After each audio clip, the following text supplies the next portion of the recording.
네, 오늘 보실 말씀은 갈라디아서 6장 1절부터 10절까지 말씀 보겠습니다. 우리 화면에 나옵니다. 다 같이 자리에서 일어나셔서 우리에게 주시는 말씀을 생각하고 한 절씩 교독하겠습니다. 형제들아, 사람이 만일 무슨 범죄한 일이 드러나거든 신령한 너희는 온유한 심령으로 그러한 자를 바로잡고 너 자신을 살펴보아 너도 시험을 받을까 두려워하라. 너희가 짐을 서로 지라. 그리하여 그리스도의 법을 성취하라.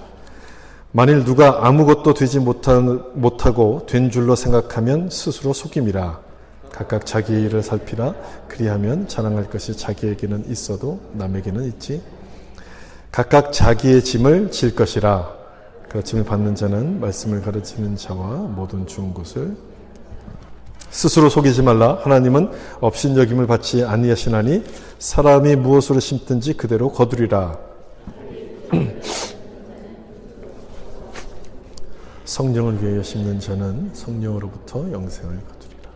우리가 선을 행하되 낙심하지 말지니 포기하지 아니하면 때가 이름에 거두리라. 그러므로 우리는 기회 있는 대로 모든 이에게 착한 일을 하되 더욱 믿음의 가정들에게 할지니라. 아멘. 우리 말씀의 은혜 받아서 인사하면서 앉겠습니다. 말씀의 은혜 받으세요. 아멘. 그리스도인의 책임이라는 제목으로 말씀을 나누겠습니다. 어떤 사람이 예수를 믿는다고 하면서 이런 말을 한다고 하면 여러분 어떻게 생각하시겠습니까? 나는 예수를 믿는데 한 번도 예수님 말씀대로 살아본 적이 없습니다. 그렇게 말을 한다면 여러분 어떻게 생각하시겠어요? 참 이상하다고 생각이 들겠죠? 그러면 안 되지. 아마 이런 생각을 하게 될 것 같아요. 예수를 믿으면 예수님 말씀대로 사는 것이 당연하다고 생각하기 때문에 그렇습니다. 우린 그것을 오늘 여기 나와 있는 제목처럼 그리스도인의 책임이라고 이렇게 부릅니다. 그런데 이상한 것은 그러면 안 된다고 말하는 우리조차 그렇게 하고 있다는 거예요. 예수 믿는 것을 여러분 뭐라고 생각하십니까? 우린 예수 믿는 것을 교회 나가는 것이라고 생각할 때가 참 많습니다. 그래서 교회 나갔으면 됐지 뭘 더 해? 뭘 더 할 게 있어? 그렇게 생각들을 많이 해요. 그리스도인에게 책임이 있다는 것을 알지만 그게 뭔지를 깊게 생각하지 않습니다. 잘 모르는 거예요. 예수님께서 이웃을 사랑하라 이렇게 말씀하셨죠. 따라서 이웃 사랑이 우리의 책임이라는 것을 우린 잘 압니다. 근데 그렇게 살고 있습니까? 그렇게 살지 못해요. 그렇게 살지 못하는 것은 그 말씀대로 사는 게 어렵기 때문이기도 하지만 이웃을 사랑하는 게 뭔지를 잘 모르는 거예요. 깊이 생각해 본 적이 없어요. 뭘 하는 것이 사랑하는 것인지 잘 몰라서 그렇게 살지를 못하는 거죠. 지난주에는 우리가 성령으로 살고 성령으로 행해야 된다 이런 말씀을 보았습니다. 여러분 그렇게 사셨습니까? 성령을 사셨습니까? 잘 되던가요? 잘 안 되죠? 잘 안 돼요. 성령으로 사는 것이 무엇인지를 우리가 구체적으로 알아야지만 그렇게 살 수 있는데 그걸 잘 모르면 깊이 생각하지 않으면 살 수가 없어요. 그래서 오늘 본문에서는 지난주에 이어서 이어지는 본문에서는 성령으로 사는 것이 무엇인가에 대해서 구체적인 방법을 말씀합니다. 그거를 알고 그리스도인의 책임을 감당하라 이렇게 하시는 말씀인데 오늘 이 말씀을 통해서 그리스도인인 우리의 책임을 다시 한번 확인하고 그렇게 살기를 다짐하는 시간이 되었으면 좋겠습니다. 오늘 본문에서 바울이 강조하고 있는 책임은 크게 두 가지예요. 하나는 짐을 서로 지라. 이게 하나고 또 하나는 성령을 위해서 심으라. 이 두 가지를 강조합니다. 먼저 갈라디아서 6장 2절을 좀 보시면 너희가 짐을 서로 지라 그리하여 그리스도의 법을 성취하라. 짐을 서로 지라 이런 말씀이 나오죠. 이게 첫 번째 강조하고 있는 책임이에요. 짐을 서로 지는 것. 근데 이 말씀은 갈라디아서 5장에서 이미 언급한 것에 대한 구체적인 지침입니다. 갈라디아서 5장 13절, 14절에 이런 말씀이 나와요. 사랑으로 서로 종노릇하라. 그리고 이웃사랑하기를 내 자신같이 하라. 이웃사랑이 뭔가? 사랑이 무엇인지 추상적인 개념에 머무르지 않도록 하기 위해서 실제적인 방법을 여기서 말씀하고 있는 거예요. 이웃사랑이 뭐냐? 서로의 짐을 져주는 것이다. 이렇게 지금 말씀하는 거죠. 이 2절 말씀에 짐을 진다는 이 말씀에는 두 가지 전제가 포함이 되어 있어요. 우리 모든 사람들이 다 짐을 가지고 있다. 짐을 지고 있다는 것이 하나이고 또 하나는 그 짐을 나 홀로 지는 것을 하나님이 원치 않으신다. 이런 전제가 이 말씀 안에는 포함이 되어 있어요. 왜 이런 말씀하겠습니까? 우리 중에는 아니, 내 짐은 내가 져야지 왜 남에게 맡겨? 이런 생각을 하는 사람이 있기 때문에 그래요. 내 짐을 남에게 맡기면 그 사람이 힘들 건 아닌가? 그 사람에게 피해를 주는 거니까 내 짐은 나 혼자 가겠다. 이렇게 생각을 하는 거죠.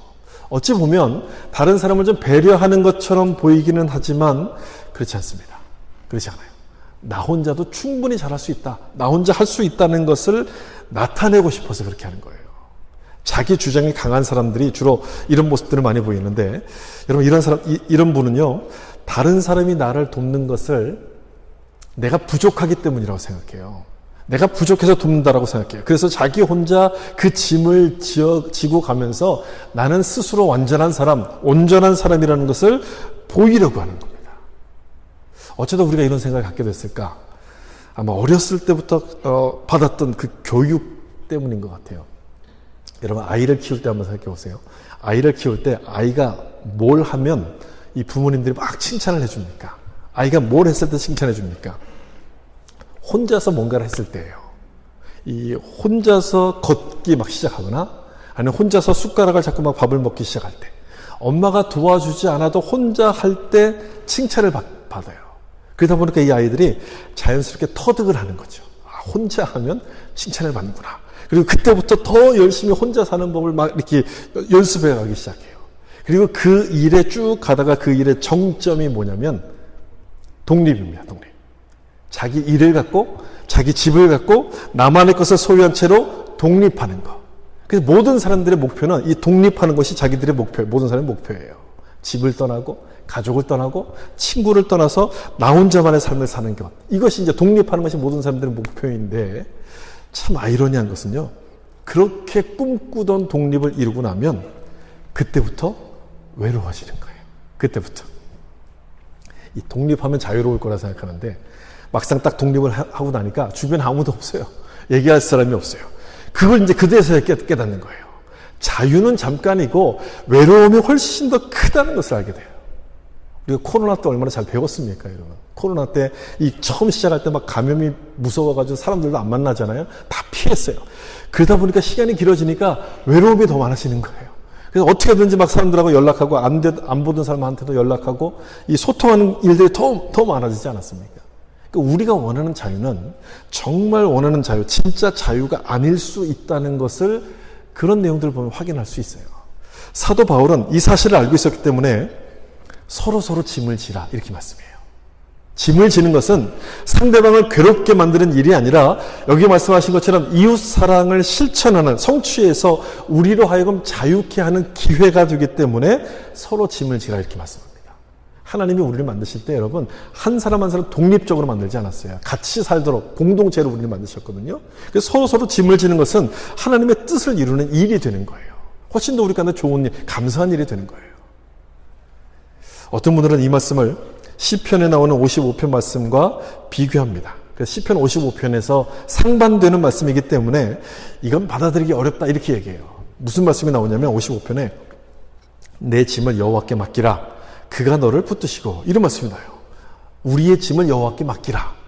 그 말씀처럼 짐을 하나님께 맡겨야지 무슨 다른 사람의 도움을 구하는 것이 맞겠습니까? 이렇게 얘기를 해요. 그러면서 이 말씀이 아니다라고 얘기를 하는데 여러분 그 사람의 말이 틀린 건 아니죠. 틀린 건 아니에요. 당연히 우리가 모든 짐을 하나님께 맡기는 건 맞죠. 맞는데 갈라디아서 6장 2절에 포함되어 있는 두 번째 전제를 몰라서 하는 얘기입니다. 두 번째 전제가 뭐였습니까? 나 홀로 짐지는 것을 하나님이 원치 않으신다는 거예요. 이거를 간과한 거예요. 물론 우리의 모든 염려와 근심, 모든 것들을 예수님께 맡기는 것은 당연하죠. 그런데 여러분 이것도 기억하셔야 돼요. 뭐냐면 주님이 우리의 짐을 해결해 주시는 방법 중에 하나가 다른 사람을 통해서라는 거예요. 다른 사람을 통해서. 그게 아니고 예수님이 다 알아서 하신다고, 예수님이 혼자서 다 알아서 처리하신다면 이런 말씀을 하실 일이 없어요. 서로 짐을 지라 그리하여 그리스도의 법을 성취하라 이런 말씀을 하실 리가 없는 거죠. 사도 바울은 자기의 경험을 통해서 이런 사실을 깨달았어요. 예수님의 위로가 다른 사람을 통해서 임하게 된다는 것을 경험했어요. 한 번은 이 바울이 고린도 교회에 문제가 있다는 얘기를 듣고 편지를 씁니다. 그 편지에서 아주 엄하게 책망하는 편지를 써서 보내요. 그리고 난 다음에 바울의 마음이 너무너무 괴로운 거예요. 야, 내가 이 편지를 쓰긴 썼는데 이 편지를 읽고서 실족하는 사람들이 생기면 어떡하냐? 낙심하는 사람들이 생기면 어떡하지? 잠을 못 잘 정도로 괴로웠어요. 그러다가 고린도 교회를 방문했던 디도가 돌아오자 그 바울의 마음이 풀어지기 시작합니다. 뭐 때문인지 이 말씀을 좀 보시면 고린도후서 7장 6절 좀 보시면 그러나 낙심한 자들을 위로하시는 하나님이 디도가 옴으로 우리를 위로하셨으니 하나님의 위로가 누굴 통해서 임했다고 되어 있습니까? 디도를 통해서 임했다고 되어 있어요. 디도. 사람을 통해서 하나님이 역사하시는 거예요. 이 일을 경험했기 때문에 바울은 서로의 짐을 지어주는 것이 하나님의 뜻을 이루는 우리의 책임이 된다라고 말씀하는 거예요. 누군가 힘들어서 여러분들을 찾아온다면 그런 일은 날 찾지 마시고요. 하나님 앞에 나가서 기도하세요. 그렇게 얘기하지 마시고 그렇게 밀어내지 마시고요. 그냥 이렇게 들어주시면 좋겠어요. 들어주기만 해도 그 사람의 짐을 덜어주는 거예요. 그분이 기도할 줄 몰라서 찾아왔겠어요? 기도를 열심히 하는데도 마음이 답답하니까 그냥 찾아온 거예요. 우리도 그럴 때가 있잖아요. 뭔가 좀 사람들에게 터놓고 싶을 때가 있잖아요. 그 마음을 이해하고 들어주는 것이 짐을 나눠주는 거예요. 혹 누가 알겠습니까? 하나님께서 여러분들을 사용하셔서 그 사람에게 필요한 위로를 주실지 누가 알겠어요? 서로의 짐을 지는 것이 우리의 책임이라는 것을 여러분 기억하시고 피하지 마시고 순종할 수 있기를 바랍니다. 그 다음에 3절, 오늘 본문 3절을 좀 보시면 우리가 짐지는 것을 어려워하는 이유, 또 짐지는 것을 싫어하는 이유를 이 말씀에서 찾아볼 수 있는데 여기 보시면 만일 누가 아무것도 되지 못하고 된 줄로 생각하면 스스로 속임이라. 다른 번역에는 이렇게 돼 있어요. 자신이 너무 잘나서 그런 일을 할 수 없다고 생각한다면 여러분은 대단한 착각에 빠진 것입니다. 이렇게 번역이 되어 있어요. 이 번역을 보면 무슨 의미가 정확해지죠? 내가 대단하고 저 사람보다 높다라고 생각하면 남의 짐을 질 수가 없는 거죠. 그런 사람을 여기서 뭐라고 되어 있냐면 된 줄로 생각하면 스스로 속임이라 속이는 일이라고 말씀하고 있어요. 내가 대단하다고 하는 생각은 스스로를 속이는 착각이라는 거예요.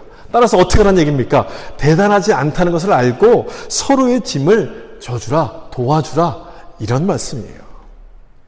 우리처럼 외국에서 살다 보면 여러분 다른 사람들을 도와줘야 될 기회가 참 많지 않습니까? 처음 오신 분들, 우리보다 늦게 오신 분들을 도와줘야 될 때가 있어요. 기쁜 마음으로 도와줘요, 그 사람들을. 기쁜 마음으로 도와주지만 때로는 내가 이런 것까지 도와줘야 될까? 이런 생각이 들 때가 있어요. 그렇죠? 이런 것까지 도와줘야 될까? 그러다 그 생각에 한 걸음 더 나아가면 저런 사람의 문제까지 내가 도와줘야 돼? 이런 생각이 들 때가 있어요. 여러분 그럴 때 그런 생각이 들 때는 이 3절 말씀 좀 기억하시면 좋겠어요. 3절. 내가 저런 사람까지 도와줘야 돼 이런 생각이 들 때는 3절에 나오는 것처럼 이거 아무것도 되지 못하고 된 줄로 생각하면 우리는 아무것도 아니란 얘기예요. 우리는 아무것도 아니에요. 그러니 뭐가 된 것처럼 스스로를 속이지 말라 이 말씀인 거예요. 죄송한 말씀이지만 정말 우리는 아무것도 아니지 않습니까? 우리는 별 볼 일 없는 사람들 아닙니까? 여기 앉아 있을 수도 없는 죄인들이에요. 하나님께서 보실 때는요, 위에 계신 하나님이 우리 밑에 있는 사람들을 볼 때는요, 다 똑같아요. 우리끼리 누가 좀 크고 누가 작고 이런 걸 따지죠. 위에서 봐보세요. 다 똑같아요. 다 똑같아요. 하나님 앞에 나올 수 없는 죄인인데 그런 우리를 예수님께서 구원해 주셨기 때문에 우리가 여기 나와 있는 것 아닙니까? 하나님의 자녀라고 말하는 거예요. 그걸 기억한다면 내가 저 사람보다 훨씬 더 높다라고 말할 수 없는 것이고 그들의 짐을 나눠지는 것은 당연한 거예요. 4절 말씀도 좀 보세요. 각각 자기 일을 살피라. 그리하면 자랑할 것이 자기에게는 있어도 남에게는 있지 아니하리라. 다시 한번 우리 자신을 지금 돌아보라 이런 말씀입니다. 상대방을 향해서 이렇다 저렇다 판단하기 전에 나는 어떤가부터 좀 살펴보라는 얘기예요. 그리고 이 뒤에 나오는 이 말은 내 자신을 먼저 생각하다 보면 다른 사람에게 자랑할 건 없고 그냥 내 혼자만 좋게 여기는 그런 일들 뿐이 없다. 그런 내용이에요. 그냥 나에게나 자랑할 것이 있지 다른 사람에게는 자랑할 것이 하나도 없다는 것을 알게 된다. 이런 뜻이에요. 자기 자신을 돌아보라고 지금 여기서 말씀하는데 그래야만 되는 또 다른 이유가 이어지는 5절에 나옵니다. 5절 말씀. 각각 자기의 짐을 질 것이라. 나는 내 짐을 져야 되기 때문에 내 자신을 돌아보라 이렇게 말씀을 하는 거죠. 근데 여러분 좀 이상하지 않습니까? 지금까지 앞에서 무엇에 대해서 말씀하셨어요? 서로의 짐을 지라는 말씀이 계속 나왔어요. 그러다 갑자기 여기 5절에 가면 각각 자기의 짐을 지라 이렇게 말씀합니다. 뭔가 안 맞는 것처럼 보이잖아요.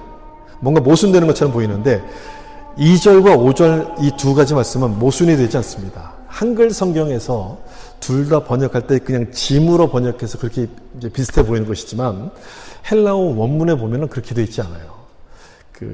다른 단어로 기록되어 있습니다. 2절에 나오는 짐은요, 아주 큰 거예요. 혼자서는 도무지 들 수 없는 아주 크고 무거운 짐을 말하는 단어이고, 5절에 나오는 저기 나온 짐은 그냥 내 어깨에 메고 다니는 이 배낭, 이런 거 같은 거예요. 혼자 멜 수 있는 배낭 같은 걸 말해요. 따라서 2절과 5절은 모순되는 게 아니에요.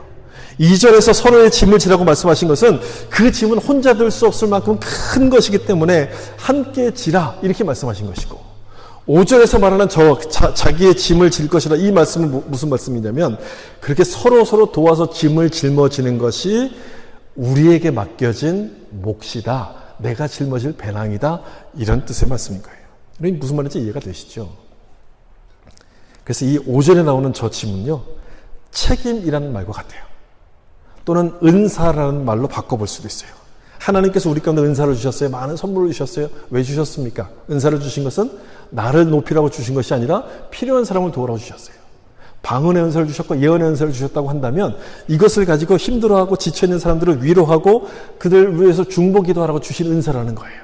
그러니까 책임이라는 뜻이에요. 책임. 그 책임, 그 은사와 이런 모든 책임들은 내가 짊어져야 될 몫을 말하는 거지요. 따라서 남의 짐을 나눠진다는 것은 힘든 일이 아니고요, 기쁜 일이 돼요. 그 사람의 짐을 져주는 것이 곧 결국 내가 져야 될 짐을, 배낭을 메는 것과 똑같은 것이기 때문에 이것은 기쁜 일이 되는 거예요. 여러분, 우리가 이런 마음을 가지고 남의 짐을 짊어진다면 불평이 나오지 않겠죠. 야, 저 사람은 맨날 도와줘야 돼요. 어떻게 맨날 문제만 생기냐? 좋은 일이 하나도 없냐? 그러기보다 얼마나 큰 짐을 지고 있으면 저렇게 매일매일 힘들까? 이런 관대한 마음이 생기지 않겠습니까? 그 사람을 돕는 것이 내 짐을 지는 것임을 깨닫고 기쁨을 갖고 우리가 이렇게 도와주게 돼요. 여러분, 우리가 다 이런 모습으로 서로를 돕는다면 우리 교회가 얼마나 아름다운 교회가 되겠습니까? 힘들어오고 지쳐있는 사람들이 얼마나 찾아오고 싶은 그런 교회가 되겠어요. 여러분, 그것을 기억하시고 서로의 짐을 짐으로 주님을 기쁘시게 하는 여러분 될 수 있기를 예수님 이름으로 축복합니다.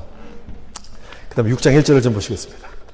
형제들아, 사람이 만일 무슨 범죄한 일이 드러나거든 신령한 너희는 온유한 심령으로 그러한 자를 바로잡고 너 자신을 살펴보아 너도 시험 받을까 두려워하라. 여기에 짐을 나눠지는 실제적인 예를 여기서 설명합니다. 무슨 범죄한 일이 드러나거든. 무슨 범죄한 일이 드러나거든. 남의 짐을 져준다는 것이 그 사람의 어려운 일을 한두 가지 이렇게 해결해 주는 거, 닥친 문제를 좀 이렇게 도와주는 거, 이 정도 수준이 아니라는 거예요. 그것 이상의 것을 지금 말한다는 거예요. 짐을 져준다는 얘기는 간단한 문제를 도와주는 그 정도 이상의 것을 말한다는 것이 바로 무슨 범죄한 일이 드러나거든, 이 말인 거예요. 누군가 죄를 범했습니다. 뭔가 잘못을 저질렀어요? 그러면 그 사람의 짐을 나누어질 상황이 이렇게 벌어졌다는 그런 얘기인데, 이때 우리가 뭘 해야 될 것인가를 지금 설명하는 말씀이에요. 이때 뭘 하느냐? 그러한 자를 바로잡으라고 되어 있어요. 그러한 자를 바로잡고 잘못을 바로잡도록 도와주는 것이 짐을 나눠주는 거예요.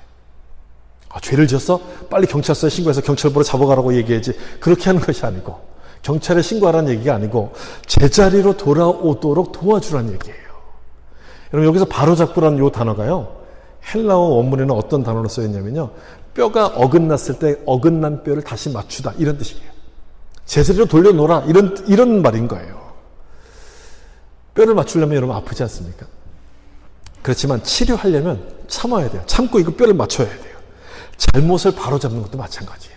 그 사람에게는 참 듣기 싫은 소리일 것이고 참 안 듣고 싶은 이야기이겠지만 바로잡으려면 해줘야 되는 거예요. 필요하면 해줘야 돼요. 그게 싫어가지고 우리가 못 본 척 넘어간다면 짐을 지는 게 아닌 게 된다는 거죠. 참 어려운 말씀이에요. 참 어려운 말씀인데, 여러분들은 어떻게 생각하세요? 남의 잘못을 보면 어떻게 반응을 하십니까? 못 본 척 하십니까? 아니면 잘못을 바로 잡아줍니까? 어떻게 하십니까? 대부분이 이렇게 두 가지로 반응을 하세요. 남의 잘못을 볼 때. 하나는 나와 상관없는 일이야. 못 본 척 하는 거겠죠? 나와 상관없다라고 생각하는 것이고, 또 하나는 저런 일을 하다니 저 사람 참 나쁜 사람이네? 이게 비난하는 거예요. 못 본 척하거나 비난하거나. 아마 이것이 대부분의 사람들의 모습일 거예요. 그래서 둘 다 바로 잡는 것과 거리가 먼 일이에요. 왜 이렇게 반항하겠습니까? 이렇게 반항하는 이유가 뭘까요? 그 일에 엮이고 싶지 않다는 거예요. 나는 엮이고 싶지 않아서 그렇게 반응해요. 그런데요, 내가 모르는 사람이고 만나지 않을 사람이고 저 먼데 사는 사람이라면 모르겠지만, 그렇게 할 수 있겠지만, 2절에서 서로의 짐을 지라고 말씀하실 때 이 서로는 누구를 말하냐면 믿음의 형제 자매를 말하는 거예요. 늘 보는 사람인 거예요. 늘 만나는 사람이고 영적인 공동체 식구들을 말하는 거예요. 그들의 잘못을 보았을 때 그 일에 엮이는 게 싫다고 해서 내가 피하지 말라. 모른 척하지 말고 도와주는 것이, 바로 서도록 도와주는 것이 우리의 책임이라고 말씀하는 거예요. 여러분 머릿속에 참 많은 생각들이 막 들 것 같아요. 많은 일들이 생각날 것 같고 많은 사람들이 막 생각날 것 같아요. 좋은 예가 예수님을 통해서 우리가 볼 수 있어요. 예수님께서 어떻게 하셨냐면 이렇게 하셨어요. 요한복음 8장에 간음하다 잡힌 여인이 바리새인들이 이 여인을 잡아서 이제 데려왔어요. 율법에는 돌로 치라고 했는데 예수님 당신은 어떻게 하시겠습니까? 이렇게 예수님께 물어요. 그때 예수님 뭐라고 말씀하십니까? 죄 없는 자가 먼저 치라. 이렇게 말씀해요. 죄 없는 자가 먼저 치라. 이 말씀을 듣고 양심의 가책을 느낀 사람들이 한 명, 두 명 돌아가기 시작합니다. 죄 없는 사람이 어디 있겠어요? 그래서 다 돌아갔어요. 그래서 예수님께서 그 여인을 용서하시면서 나도 너를 정죄하지 않을 테니 다시는 죄를 범하지 말라 하시면서 이 여인을 돌려보내요. 저는 이 모습이 우리가 다른 사람의 잘못을 어떻게 대해야 될 것인가를 보여주는 장면이라고 생각해요. 바리새인 같은 율법주의자들은 잘못을 보면 처벌부터 생각합니다. 율법은 은혜가 없어요. 율법에. 오직 심판과 처벌만이 있어요. 율법의 목적은 잘못을 바로잡는 게 아니에요. 잘못을 처벌하는 거예요. 회복시키는 데 목적이 있는 게 아니에요. 율법은요. 근데 예수님은 여러분 어떡합니까? 예수님의 관심은 어디 있었습니까? 이 죄를 범한 여인이 다시 회복하는 것이 예수님의 최대의 관심이었어요. 그를 정죄하거나 심판하는 것이 아니라 그 죄로부터 다시 돌이켜서 제자리로 돌아가는 것, 일어서게 하는 것이 예수님의 관심이었어요. 여기 나오는 것처럼 바로 잡고 하는 것처럼 이 여인이 돌아가는 것이 예수님의 관심이에요.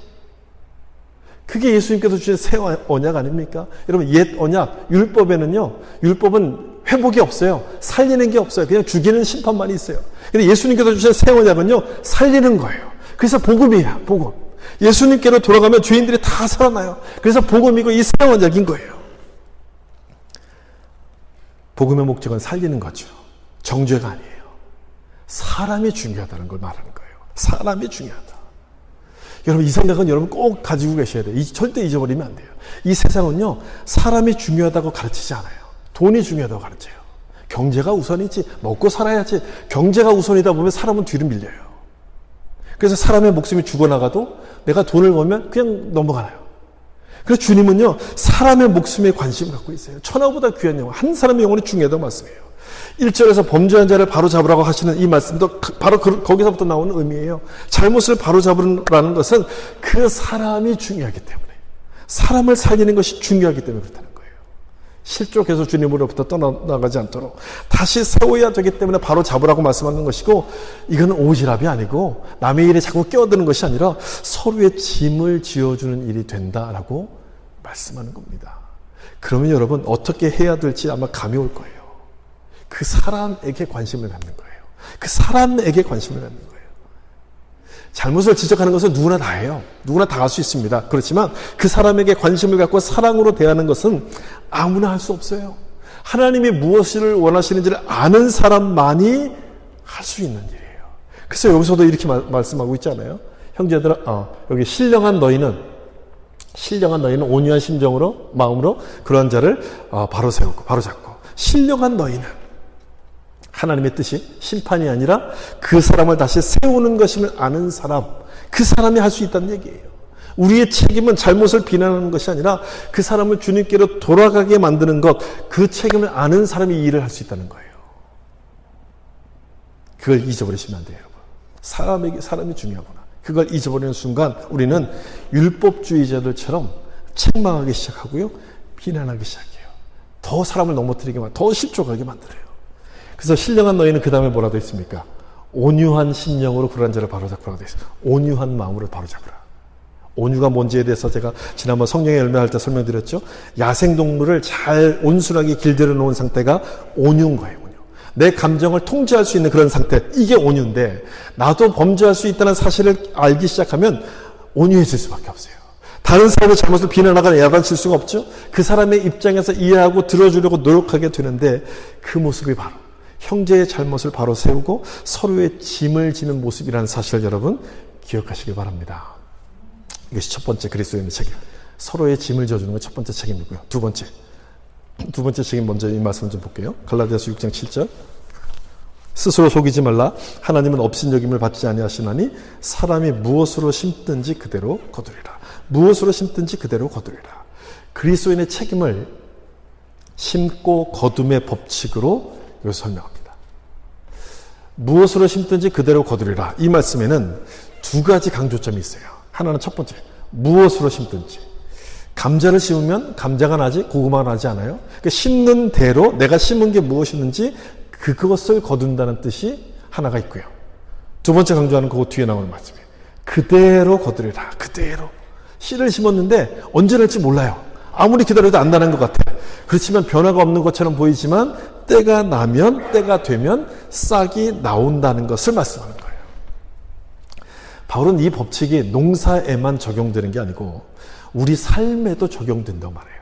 우리 삶에도 적용돼요. 그래서 이어지는 말씀 8절을 보시면 8절 우리 같이 한번 읽어볼까요? 자기의 육체를 위하여 심는 자는 육체로부터 썩어질 것을 거두고 성령을 위하여 심는 자는 성령으로부터 영생을 거두리라. 아멘. 그렇죠? 심는 대로 거두는 것이죠. 심는 대로 거둔다는 말씀인데 육체를 위해서 심는다고 되어 있어요. 이건 또 뭘까요? 육체를 위해서 심는다. 육체를 만족해 하기 위해서 하는 일, 그걸 말하는 거겠죠. 육체를 만족시키는 일, 내 욕심을 절제하지 않고 그냥 욕심 그대로 하고 싶은 대로 그대로 다 하는 것, 뭐 그런 일이에요. 우리가 앞에서 보았던 것처럼 서로의 짐을 지라는 이 말씀에 이것을 연결시켜서 생각해 보면 이런 거겠죠. 짐을 져주기보다는 그 사람의 짐을 같이 지기보다는 그 사람을 막 비난하는 거예요. 저렇게 사니까 그런 어려움을 당하는 것이지, 그렇게 말을 안 들으니까 그렇게 되는 것이지, 그렇게 비난만 하고 도와주지 않는 것은 육체를 위해서 심는 것과 똑같아요. 그러면 내 속은 시원할지 모르지만 문제가 생기기 시작합니다. 무슨 문제냐? 내가 했던 말이 씨로 심겨져서 나에게로 돌아온 거예요. 나에게로. 육체로부터 썩어질 것을 거둬요. 육체를 위해서 심는 자는요. 내가 했던 그 말이 그대로 나에게로 돌아오는 거예요. 심고 거둠의 법칙에서 강조했던 첫 번째가 여러분 무엇을 심든지예요. 무엇을 심든지 이걸 거두는 거예요. 따라서 여러분 이런 것들을 심지 않도록 우리가 참 조심해야 되는 거예요. 그리고 이걸 조심해야 되고 8절을 계속 보면 그 다음 뭘 심으라고 되어 있냐면 성령을 위하여 심는 자 이렇게 되어 있어요. 성령을 위하여 심는 자. 이건 또 뭘 말할까요? 육체를 위해서 심는 것이 나를 만족시키는 것이니 성령을 위해서 심는다는 것은 성령을 만족시키는 거구나. 성령을 따라 사는 것이구나. 우리가 이해할 수 있어요. 성령을 위해서 심는 거예요. 내 주변에 무거운 짐을 지고 있는 사람이 있다면, 힘들어하는 사람이 있다면 그 사람의 짐을 들어주는 거예요. 함께. 하나님이 이걸 기뻐하시니까 나도 같이 도와줘야지. 같이 들어주는 거예요. 솔직히 쉽지 않죠. 쉽지 않아요. 저도 설교하지만 저도 쉽지 않아요. 이렇게 하려는 게 참 어렵다는 거 알아요. 우리의 본성이 성령을 따르기보다는 이 육체의 욕심을 따르는 것이 우리의 본성이기 때문에 절대 쉽지 않아요. 이 말씀을 들으면서 그래 성령을 따라서 살아야지, 성령을 위해 살아야지라고 생각하지만 한편으로는 어떤 마음이 듭니까? 내 코가 석자인데 무슨 남을 도울 수 있겠어? 내가 더 급한데 어떻게 도와주냐? 이런 마음이 생겨요. 여러분 그게 육체의 일이거든요. 그게 육체의 일인데 이런 생각이 들 때 우리가 어떻게 반응할 것인가를 지금 여기서 말씀하는 거예요. 내 코가 석자인데 그럴 때 이거는 육체를 위해서 심도록 만드는 거구나. 빨리 분별을 하고 거길 따라가면 안 돼요. 그 생각을 따라가지 말라는 거예요. 그 마음을 물리치고 내 코가 석자인 줄 알면서도 그 다른 사람의 짐을 들어주는 것이 성령을 위해서 심는 거예요. 참 어렵지만 성령을 위해서 심는 거예요. 그래서 주님도 그렇게 말씀하시잖아요. 속옷을 달라는 자에게 뭣도 줘요? 겉옷까지 주라 이렇게 말씀하는 거예요. 성령을 위해서 심는 게 참 쉽지가 않은 건데 여기까지만 해도 참 잘한 거죠. 참 잘한 건데 힘든 일을 한 건데 여기서 끝이 아닙니다. 그 다음이 더 중요해요. 그 다음. 내가 어렵게 결정해서 그 사람을 도와준다고 해보세요. 도와줬지만 상대방이 그걸 압니까 모릅니까? 몰라요. 내가 어렵게 결정한 걸 몰라요. 어렵게 도와준 걸 몰라요. 모르니까 도와줘도 고맙다고 인사도 안 해요. 뭐 그 사람이 달라지지도 않아요. 변화되지도 않아요. 속상해요. 속상하죠. 그러면 내가 괜히 도와줬어. 내가 잘못 생각했나 봐. 그런 생각이 들어요. 여러분도 아마 다 그런 경험들이 있을 거예요. 그래서 짐을 지고 난 다음이 중요해요. 그래서 그 다음이 중요한데 9절 말씀 좀 보세요. 우리 같이 한번 읽어볼까요? 우리가 선을 행하되 낙심하지 말지니 포기하지 아니하면 때가 이름에 거두리라. 아멘. 때가 이름에 거두리라. 심고 거둠의 법칙에 있어서 두 번째 강조점이 뭐냐면 심은 그대로 거두는 거예요. 때가 이름에 거두리라. 심었으면 반드시 거둔다. 반드시 거둔다. 이 사실을 여러분 기억하셔야 돼요. 오래 걸릴 수 있어요. 어쩌면 우리 세대가 아니고 그 다음 세대에서 이루어질 수도 있고요. 한참 뒤에 이루어질 수도 있지만 때가 되면 반드시 거두게 하신다는 그 믿음. 그 믿음으로 도와줘도 소용없어. 이런 유혹을 이기라는 거예요. 이기라는 거예요. 왜 소용이 없어요? 지금 당장 아니더라도 나중에 소용이 있는 모습으로 돌아올 수가 있는 것 아니겠어요? 그 믿음으로 이겨내라는 거예요. 이민사회를 살면서 많은 사람들을 만나고 또 이렇게 막 서로에게 관계하다 보면 뒤통수를 맞은 일이 있잖아요. 그 사람의 상황이 참 절박해 보여서 나는 참 선의를 갖고 도와줬는데 나중에 이렇게 들려오는 이제 소리를 들어보면 오히려 나를 더 막 힘들게 만들고 뭐 나를 비난하게 되는 그런 얘기를 종종 들을 때가 있잖아요. 뒤통수를 한두 번 맞고 보면 그럼 다시는 안 도와줘야지. 난 절대 안 도와줄 거야. 이런 생각이 들어요. 막 낙심하게 돼요. 그대로 9절 보세요. 낙심하게 되는데 9절 뭐라고 돼 있냐면 우리가 선을 행하되 뭐라고 돼 있습니까? 낙심하지 말지니 라고 돼 있어요. 낙심하지 말라고 말씀합니다. 그래서 여러분 성경 말씀이 참 어려운 말씀이에요. 읽을 때마다 참 속이 막 이렇게 끓어요. 낙심하지 말라고 돼 있어요. 때가 이르면 왜 낙심하지 말냐면 때가 이르면 이루게 될 것이 거두게 될 것이기 때문에 내가 심은 그대로 거두게 하셔서 그 사람을 변화시킬 것이기 때문에 선 베푸는 그 일을 포기하지 말라 이렇게 말씀합니다. 이게 우리의 책임이라는 거예요. 성령을 위해서 심는 것, 이 좋은 것을 심는 일을 포기하지 말라고 계속 말씀하는 거예요. 여러분 오늘 이 말씀처럼 우리는 항상 뭔가를 심고 있어요. 우리의 생각과 우리의 행동이 씨앗처럼 계속 심겨지는 거예요. 지금 이 시간에도, 지금 이 순간에도 여러분들은 뭔가를 지금 심고 있는 거예요. 어떤 분들은 육체를 위해서 심는 분들이 있을 것이고 어떤 분들은 성령을 위해서 심는 분들이 있을 거예요. 이 말씀을 보면서 아니야 그래도 난 그냥 내가 하고 싶은 대로 살래. 난 내 방식대로 살래라고 생각한다면 그 사람은 육체를 위해서 지금 심고 있는 거예요. 이 말씀을 보면서 그래 맞아 난 성령을 위해서 살아야지 내가 우리 주변에 내가 짐을 같이 지어줄 사람이 누구일까 이렇게 생각하는 사람은 성령을 위해서 지금 심고 있는 거예요. 여러분 어느 쪽에 십니까? 여러분 어느 쪽에 심고 계십니까? 우리는 심은 대로 거두기 때문에 성령의 열매를 원한다면 성령을 위해서 심으셔야 돼요. 여러분이 지금 심고 있는 것이 무엇인지 그래서 중요해요. 그게 뭔지를 생각해 보셔야 돼요. 우리는 그것을 나중에 거두게 되는 거예요. 지금 심는 것을 거두게 되는 거예요. 10절 말씀만 읽고 마치도록 하겠습니다. 우리 같이 한번 읽어보겠습니다. 그러므로 우리는 기회 있는 대로 모든 이에게 착한 일을 하되 더욱 믿음의 가정들에게 할지니라. 아멘. 기회 있는 대로. 여러분 기회는 영원히 오지 않아요. 오늘 왔던 기회 내일 또 오지 않아요. 언제 올지 몰라요. 기회는 영원히 오지 않습니다. 따라서 성령을 위해서 심을 기회가 주어졌을 때 그걸 지나치지 말고 선을 베푸는 것이 하나님이 원하시는 거예요. 힘들어하는 사람이 보일 때 내 주변에서 그 사람들이 보일 때 그들의 짐을 같이 들어주는 것이 그 기회를 놓치지 않는 것이고 우리가 해야 될 책임이라는 거예요. 여기 보면 모든 이에게라고 되어 있어요. 모든 이에게. 그래서 성경 말씀이 이렇게 참 괴롭죠. 모든 이야기가 되어 있어요. 원수 같은 사람일지라도 그 미운 사람일지라도 그렇게 하는 것이 우리의 책임이라고 말씀하는 거예요. 여러분 이런 책임을 감당하라고 이 힘들지만 이런 책임을 감당하라고 우리 주님께서 우리 안에 뭘 주셨습니까? 성령을 주신 거예요. 성령. 지난주에 배운 것처럼 성령의 열매를 맺도록 성령을 주신 거예요. 그 성령을 의지하게 될 때 서로의 짐을 지면서 선을 행할 수 있는 그런 사람들의 모습으로 달라지는 거예요. 사랑하는 성도 여러분 모두가 다 이 말씀대로 그렇게 하심으로 그리스도인의 책임을 감당하는 자들이 될 수 있기를 예수님의 이름으로 축원합니다. 기도하겠습니다.